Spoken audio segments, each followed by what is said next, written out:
பாரதம் என் உதிரம் தானடி. வணக்கம். எல்லாரும் நல்லா இருக்கீங்களா? சொல்லுங்க, நல்லா இருக்கீங்களா? ஃப்ரெண்ட்ஸ், நான் தமிழ் கத்துட்டு இருக்கேன். எதுக்கு தெரியுமா? என் சகோதரர் அண்ணாமலை அவருக்கு இங்க தமிழ்நாட்டில் அரசு அம்மைக்கு நான் உதவி செய்யணும். அதுக்காக தமிழ் கத்துட்டு இருக்கேன்.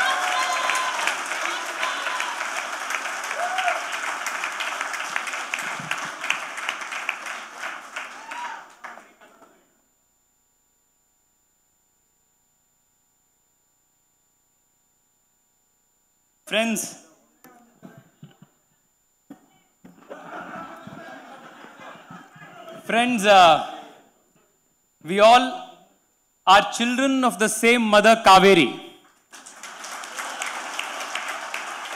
And today, the BJP thinker cell, under the leadership of my very dear brother, the resurgent hope of Tamil Nadu, Shri Annamalai ji, has given me this opportunity to come before all of you and speak about a very interesting subject. The common cultural linkages between Ganga and Kaveri. I come from the land which is the Ugamasthala of Kaveri. And naturally, as a Bharatiya, we have imbibed in us the spirit of all holiness which pervades this great land. If one were to understand the very essence of Bharat as a nation, one will very clearly understand that Bharat is a nation not because of political jurisdictions, but primarily because of the cultural space and the cultural unity that has kept this country as one. In her seminal book, India, A Sacred Geography, Diana Eck makes this very interesting and poignant point. She writes, and I quote, "India is united by its sacred core, not by the power of kings and governments, but by the footsteps of the pilgrims. India is a sacred geography." This line, that India is united by the footsteps of the pilgrim, is something that has kept this country as a culturally thriving entity, a naturally alive entity from the past millennia. The concept of Tirthayatras, our festivals, our gods, our itihasas, our epics, our stories, our holy rivers, our temples, our music, our culture, our dances. This is what has kept India as one, Bharat as one. Despite kings coming and going, invasions that lasted for centuries, despite earthquakes, floods, pandemics, despite droughts and famines which were deliberately engineered,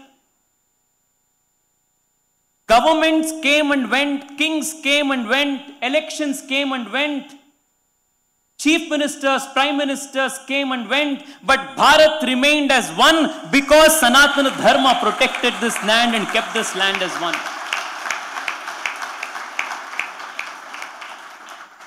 Which is why when Sri Aurobindo was asked to define nationalism in the Indian context in his very famous Uttarapara speech, Sri Aurobindo defined nationalism as Sanatana Dharma and Sanatana Dharma as nationalism in the Indian context. Because again we go back to where we started, because India is not a piece of land. India is not a piece of real estate. India is a sacred geography, which our Prime Minister, former Prime Minister Atal Bihari Vajpayee ji said, "Kan kan mein Shankar hai." This was how he described this sacred geography. And this sacred geography houses thousands of stories. As the president of the Yuva Morcha from the last 2 years, my party has given me the opportunity of traveling the length and breadth of this country. And I must share before all of you that in the last 2 years, I have completed traveling near about 2 lakh kilometers of travel all across the country, multiple times to different parts of the country, different states, union territories. Wherever I go, our Karyakartas and the people of the state welcome us by narrating and quoting an anecdote or a story or an incident from the Ramayana or the Mahabharata. If I go to Gujarat, the Dwarka,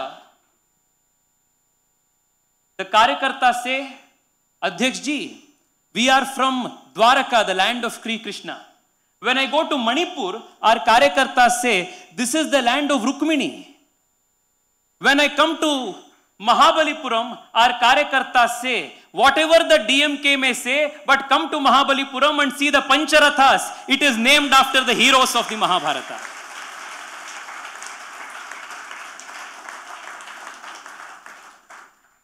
Never in this country's cultural history have we heard of incidents where a pilgrim or a saint had to approach a government official to obtain a passport to go from Tamil Nadu to Kerala or from here to Kashi.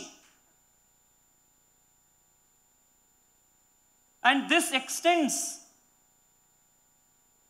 to thousands of years, which is why Adi Shankara, born in the southernmost part of this country, walks all the way up to Kashi, and there in the hinterland, the heartland of north of India, he composes the Kala Bhairava Ashtakam in respect of a god who primarily is respected and primarily celebrated in the southern part of India. No king ever asked Adi Shankara a passport for entry. It was believed in this nation that whenever in whichever part of the country any great scholar produces a work of scholarship, a copy of that work should be preserved and kept for posterity in the Sharada Pitha in Kashmir. So when the Sharada Pitha in Kashmir was ransacked, manuscripts from all over the country in different lipis were found, and they were destroyed by those who wanted the end of the civilization. But it also shows how not just transport, but also the cultural affinity was so one and united throughout the country even before a few centuries, when you could find easily, transport easily, important works of scholarship from the southernmost tips of India to the northernmost part of this country. I was in Gujarat during the elections 15 days ago, my dear friends. I happened to visit in one village called Kankrej. You may have heard of this cow breed called Kankrej. It is a very popular breed. So I happened to visit this district called Kankrej, which is almost on the border of Pakistan. There was a very old temple where a Avadhuta was sitting, and the The tradition is that from almost 700, 800 years, the Pitha tradition continues. When I went and visited and took the blessings and darshana of the Avadhuta there, he told me how every year from Kankrej and those districts of Gujarat, thousands of pilgrims go to make a Tirtha Yatra to Hingala Mata in Baluchistan of Pakistan and still keep the civilizational memory alive. This is how this country's culture and civilization is kept intact. Friends, whether it was Shankaracharya's establishment of the 4 mutts at the 4 corners of the country, or the temples that our ancestors established in honor of different gods in different parts of the country. I just met our Karyakartas from Tanjavur and I asked him, your city is famous for the Surya Narayana Kovil. There are 4 very important sun temples in India. One sun temple is in Martanda, which is right now in the Pak-occupied Kashmir. The second is in the west, in Modhera in Gujarat. The third you have in Konark, in Odisha, in the east. And then you have in the south, in our own Tanjavur, the Surya Narayana Kovil in the south. Whether it was the prayers to the Navagraha deities, whether it was the mutts, whether it was the festivals, all of these kept this country as one throbbing cultural entity. Friends, even the temple architecture is something where you find great commonality between the north, the west, the east and the south of this country. Very recently, I came across this very interesting snippet. In Kashi, one of the most important deities of the town is Annapurna.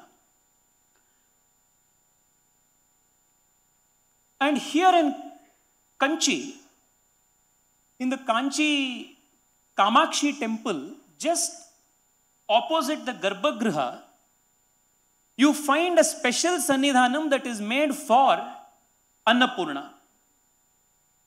A very interesting fact is that in this special Sannidhanam for Annapurna Devi in Kanchi, you will find that the temple Vimana has 6 peaks, which is very unlike other South Indian Vimana Gopuras.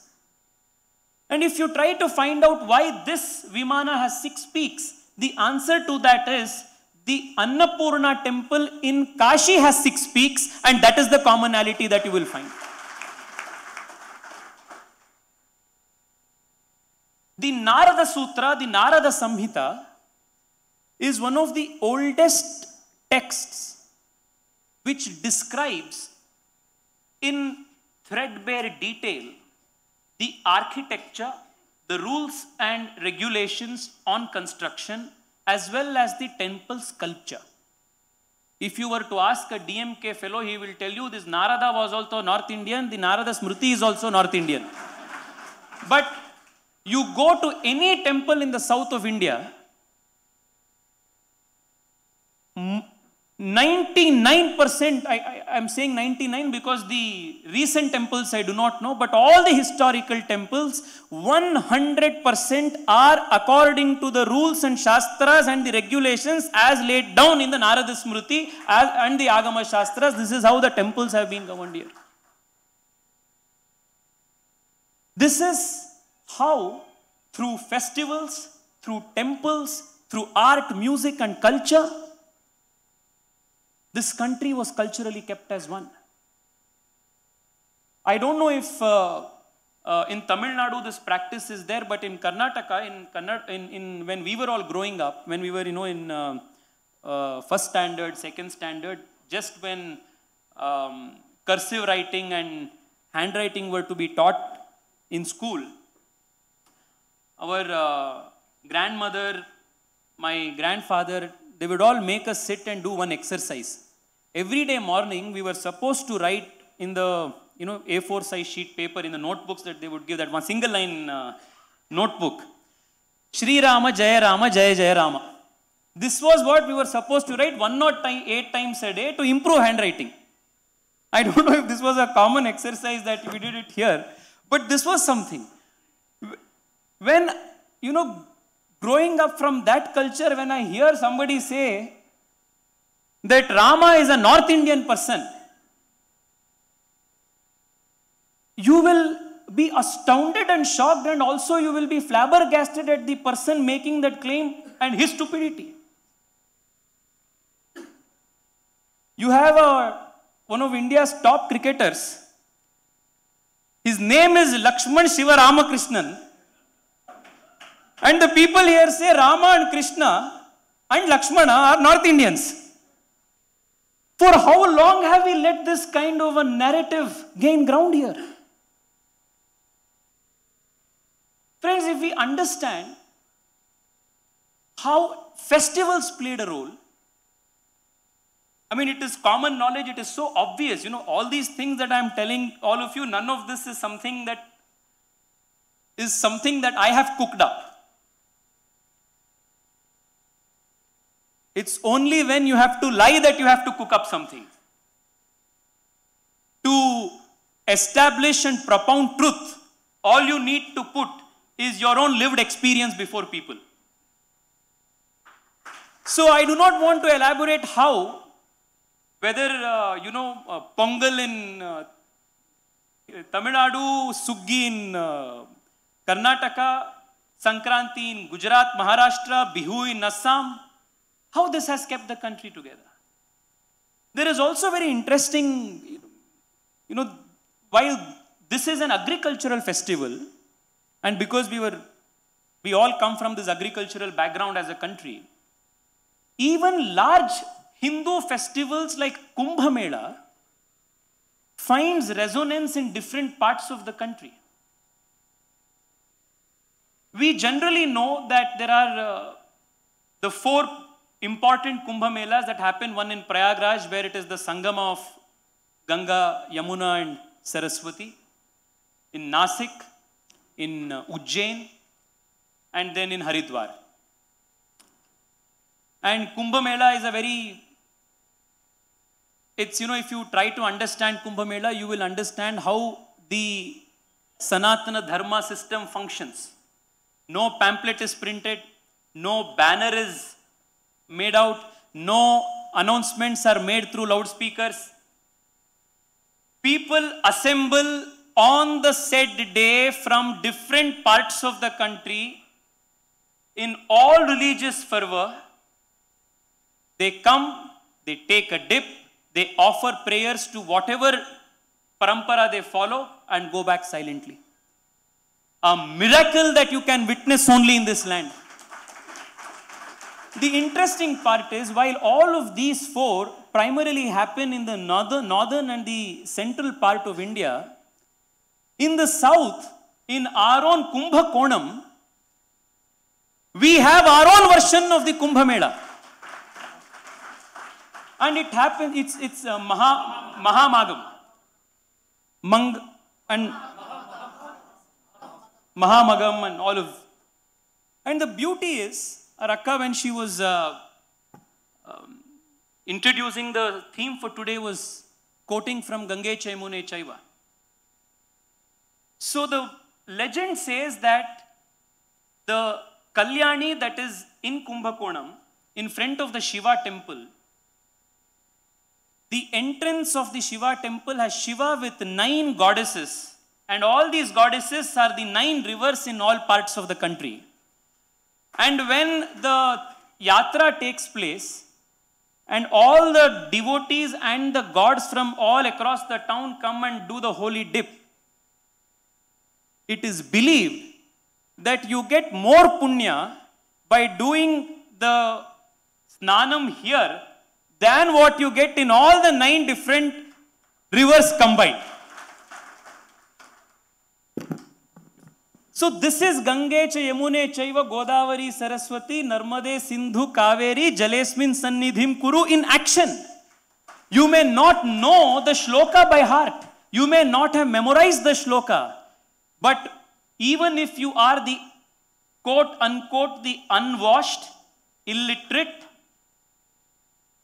the village pilgrim, you are living this theory, living this sutra, living this mantra in action. This is how our culture designed the oneness of nature, oneness of living. Friends, I'm in Chennai today and the Margadi season is going on. It would be unjust if I do not make some reference of how music and dance has also kept us together. If you understand our classical arts, it may be whichever part of the country.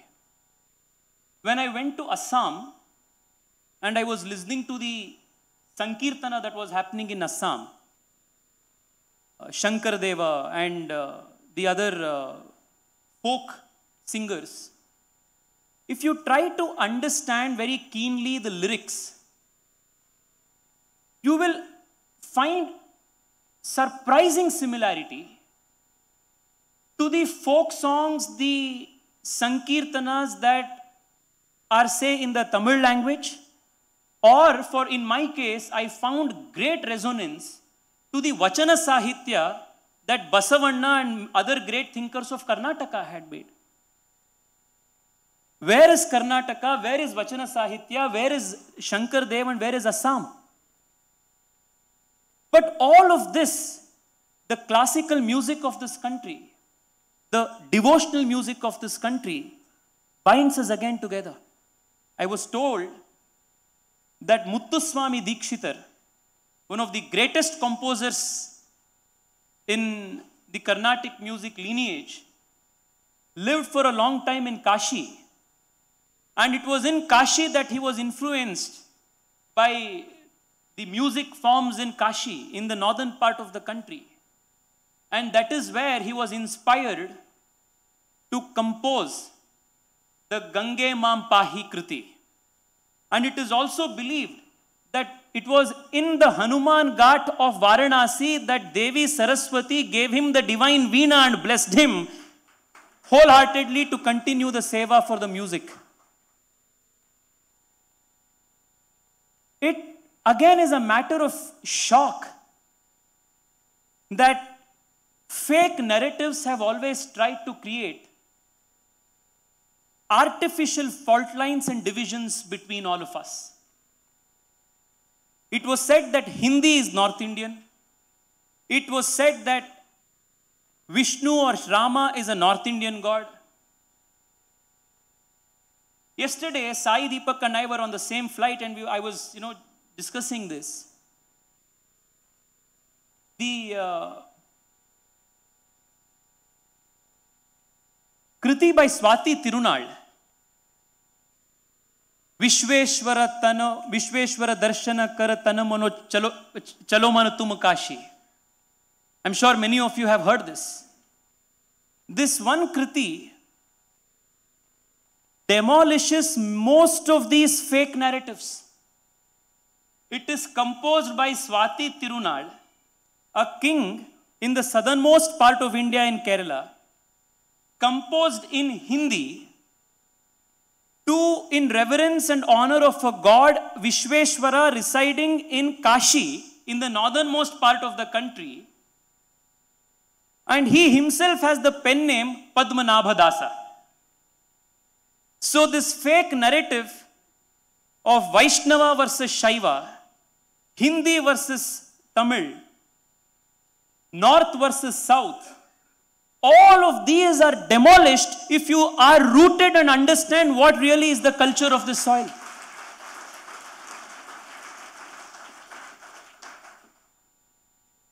So is Bharatanatyam, which is inspired Bharata Maharshi's treatise. And if you read up where Bharata Muni lived, he lived the greatest part of his life in Ayodhya. So I am surprised as to how, for such a long time, we allowed narratives of this kind to run aground. When I travel Maharashtra,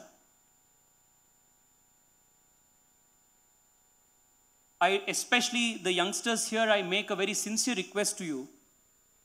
If you want to really appreciate firsthand the impact of the Tamil Bhakti movement all across the country, make a visit to Maharashtra.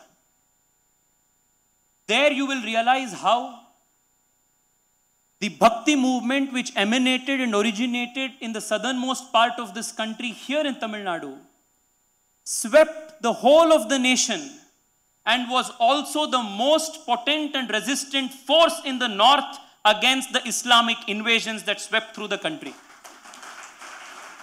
One of the greatest contribution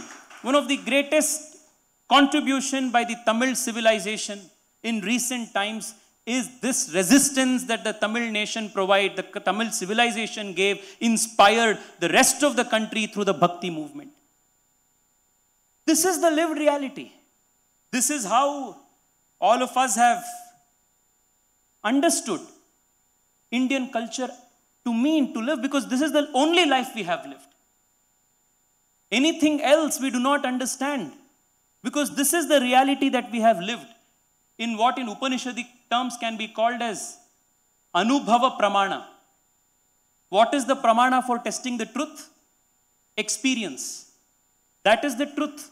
That is the basis of experience. That is the touchstone of verification of truth. Experience. But unfortunately, what we experienced as our lived reality and what we were told in the classrooms in history, or the political narratives that we were forced to buy, was something very different. Friends, I want to just highlight, again, this was something that Sai and I were discussing yesterday, of how the complete U-turn that the British missionaries did with treatment of the Sanskrit language is a great indication of understanding their nefarious design behind this. If you observe, in the early part of the 18th century, the British missionaries, starting from Monier Williams to Max Muller, all of them made very serious and a very sincere attempt to understand, learn and master the Sanskrit language. And there are multiple evidences that are available as to what was the motivation behind them learning the Sanskrit language. They even established chairs and scholarships to enable people to study Sanskrit language. And all of those scholarships at the time of the endowment, at the time of selecting the candidates, they make it absolutely clear that the motivation again was to learn Sanskrit so that they could use it as a tool to convert the natives. So the motive behind learning the Sanskrit language, even by those people who are today hailed as savants of the Sanskrit language, was also to convert the natives. Then you will see at a later stage, say after a century later, the end of the 18th century, when Sanskrit was dying a natural death thanks to the systematic and deliberate killing of the Gurukula system, and when people started realizing there is not going to be social mobility learning that language, economic mobility learning that language, then came heroes like Robert Cadwell, who again used the Sanskrit language, but there was an absolute U-turn. What was to be a tool to convert the natives, now the same language was called demonized, as a tool that a certain sections of the country's upper classes used to subjugate the masses. This was a new narrative that was crafted. If one were to make a very simplistic study of this U-turn in the treatment of the Sanskrit language in just a matter of 150, 200 years, one will understand the nefarious design that was behind the treatment, or rather the study of the language itself. So the racial theory was born, language was used, linguistic divisions, linguistic diversity rather was used to prevent the larger consolidation of the Hindus. And which is why fault lines or divisions or diversity that existed naturally in the Indian culture was used by those who hated this culture to create perpetual divisions. Friends, I just want to highlight 2-3 important issues before we think of some actionables that we all can take. The period between 1915 to 1925, if you look at the country's political history, the period between 1915 to 1925 marks a very important as well as a very interesting period for India's political history. It was in 1917 that the Justice Party was founded. It was in 1920 that the Communist Party of India was founded. And it was in 1925 that the Rashtriya Swayamsevak Sangh was founded. So this period between 1915 and 1925 is a very interesting period. It was only 25-30 years before that, in 1885, that Evo Hume had founded the Congress. So if you broadly look at these 4 organizations, you will realize that with the exception of the RSS, all the other 4 organizations, all the other 3 organizations were either founded by a foreigner, in the case of the Congress,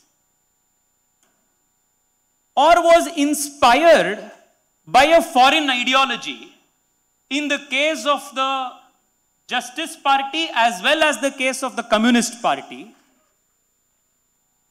And you will also realize that in the case of the Communist Party, it was also founded in Tashkent in USSR. It was not even found in India. So the only Vichardhara, the only organization that was founded by Bharatiyas representing the Bharatiya Vichardhara was in 1925, that was the Rashtriya Swayamsevak Sangh.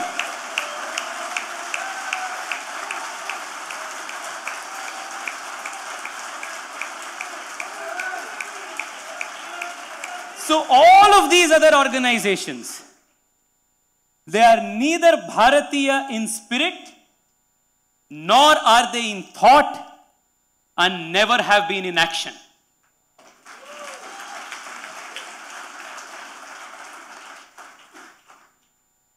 Today, we are in 2022 at the threshold of celebrating a century of the existence of these 3 Vichardharas in this nation.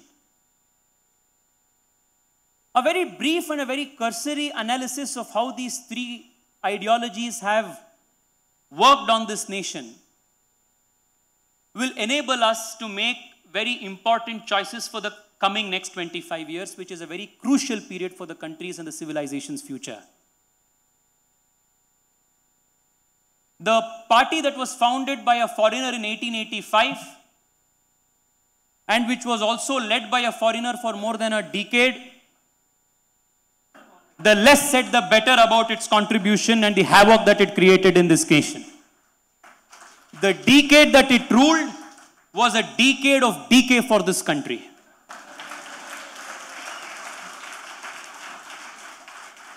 Most of the ills that inflict the country's polity today, the country's culture today, the country's administration today. All of these allies, the malices that afflict the country, the Gangotri for all of this is 10 Janpat.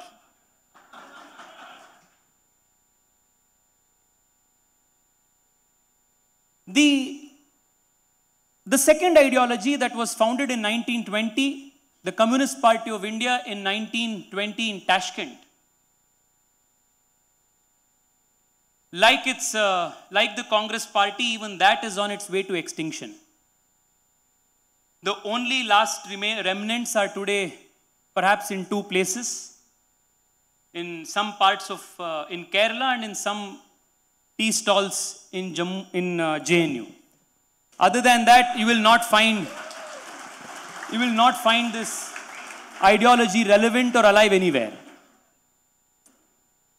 But if you look at this ideology all throughout the country, all throughout the world, you will find that this ideology, this Vichardhara, has this innate ability to morph itself into new avatars.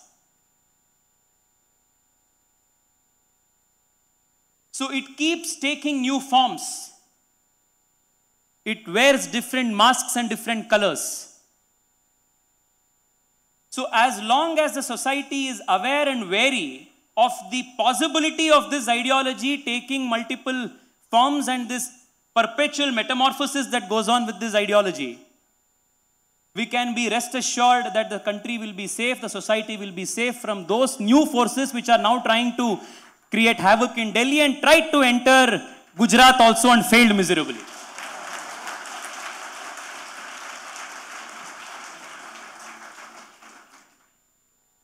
I was in Kerala just 3-4 days ago. I had been there to participate in a Shraddhanjali program organized by the Bharatiya Janata Yuva Morcha in honor of our former Vice President of the state, Shri Jayakrishnan Master. Shri Jayakrishnan Master was murdered by the communists in 1999, December 1st. He was 36 years old. He was teaching a class full of students, and in front of his students, the communist terrorists butchered him and killed him in the most horrible, most horrific of manner. His body was cut into 8 pieces. In front of his children, in front of his students. For more than a decade, most of the children who witnessed this murder had to go through therapy. This is broadly the contribution of the communists to India. Violence. Violence in the name of protecting freedom of expression. Violence in the name of protecting diversity. Violence in the name of protecting and championing the cause of the poor. Friends, I also met our Karyakartas who were there in jail on false fabricated charges. A Karyakarta was 27 years old.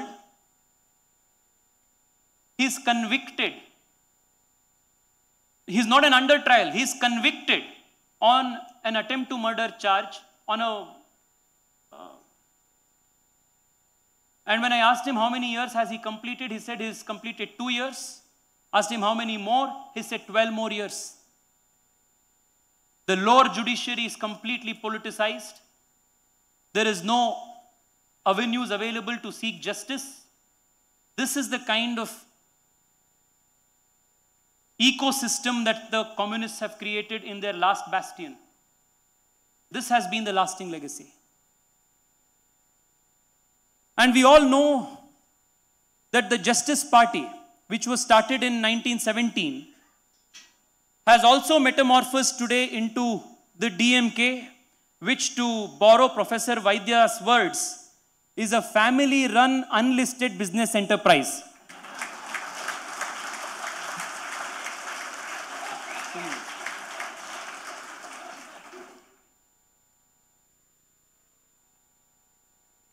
Now it's listed.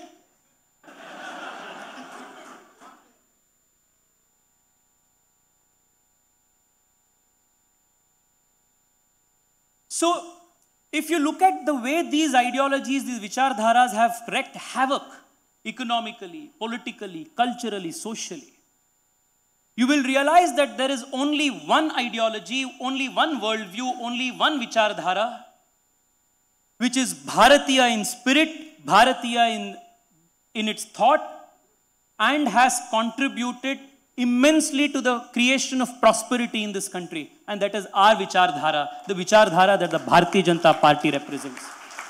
Nothing can be a better example for this than comparing the 7 terms that the BJP got to serve in Gujarat and the 7 terms the communists got to rule in West Bengal.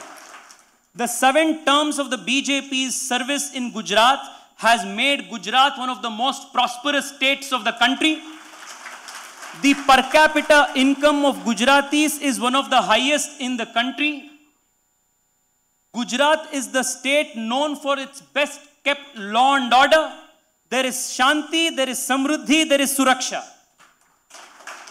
Compare the same with the 7-term communist rule in West Bengal, which has impoverished the state, reduced most of the population to penury and poverty, perpetually kept class wars at play, and reduced what was once the civilizational torchbearer of this country, the Bengal land, to one of the most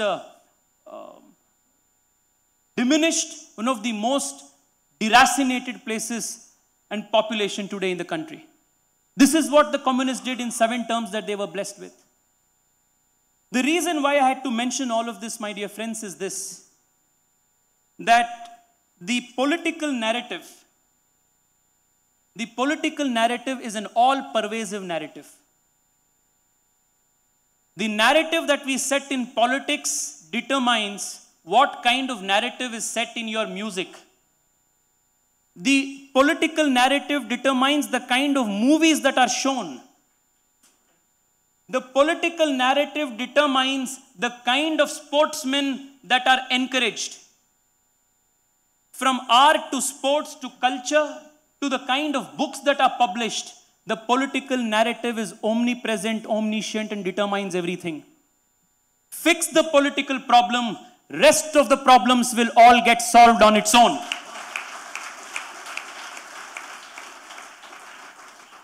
Friends, looking at the way the country is voting out these ideologies repeatedly and embracing the ideology of inclusivity, of Bharatiyata, which celebrates diversity and never uses diversity as fault lines to peddle political agenda, whether it is in Gujarat, whether it is in Uttar Pradesh, whether it is in the Northeast, we will realize that the time has come and the time is ripe for Tamil Nadu also to be walking on this path. Friends, politics is a very interesting business.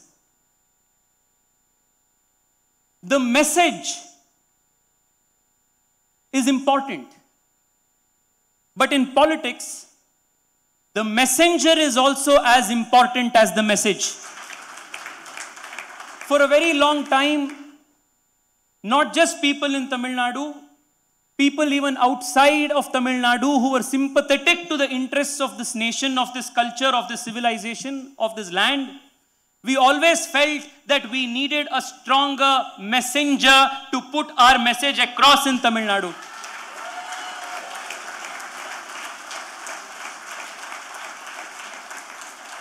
And today, the message that was always strong, the message that inherently has strength, the message that is as old as this nation itself, has found in Annamalai a strong messenger.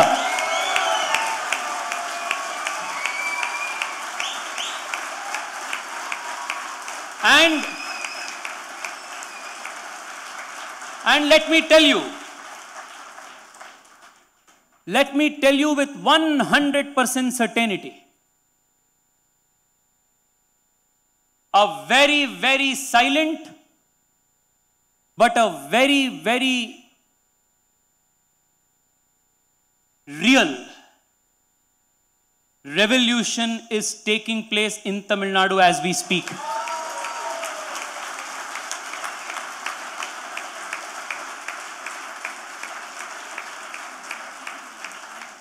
This change is being noticed, acknowledged in different parts of the country. When I am in the northeast of India, say in Guwahati, boarding a flight, a very sympathetic to the Bharatiya cause youngster talks to me and asks, भाई तमिलनाडु में इस बार बहुत change होगा ना, ऐसे लग रहा है हमको.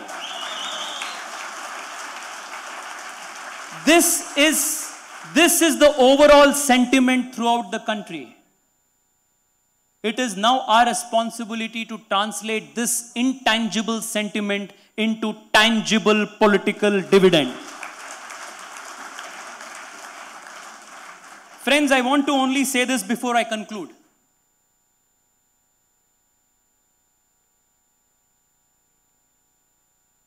From the time of the Vishnu Purana, from the time of the Ramayana and the Mahabharata, from the time of the Vedas, from the time of the Shiva, Rama and Krishna, this nation has always been one. Whoever may try whatsoever they want to, but it is impossible to break the unity that is integral to this nation so long as the country's people remain true to its dharma. Because that is the secret of this country's soil. Dharma has united this nation. And nothing is more important for Bharat today than unity. Unity at the level of our languages, unity at the language of our states, unity at the language of our myriad different traditions and culture, and unity in every aspect. We must remember that the Bharatiya Janata Party and the RSS combined have done more to lift the people out of poverty than the communists have done ever in the whole world. In the last 8 years, this country under the leadership of our Prime Minister has lifted the largest number of poor people out of poverty than in India's existence as an independent nation. So those people whose career, whose politics has completely been built around poverty, they can take a break now. Those people whose politics have been based on ideas, random ideas like rationality, can be rest assured that the country has made more progress in the last 8 years in science and technology under Modi, under the BJP, than any rational thinking government. More number of SCs, STs have gotten empowered in the truest sense under our government than those people who made political fortunes in the name of those people. If there is one party which has garnered the support of the highest number of MPs from the SC, ST community, it is today the Bharatiya Janata Party, because they today know that it is BJP which delivers real progress and empowerment. In this sense, my dear friends, we are the ones who have brought this country together. We are the ones who have brought this country united. And I feel in the coming 25 years, the south of India is going to contribute immensely for the country's prosperity, the country's unity. And what bigger, what better an example to draw inspiration from the great emperor Krishna Deva Raya, who came from Kannada lineage, wrote in Telugu in honor of a Tamil poetess devotee Andal and celebrated the unique oneness of this culture. This is what we are, this is what we will be, and it is on this foundation that Bharat will be established as the Jagat Guru of the world. Thank you so much for hearing me out today. Namaste.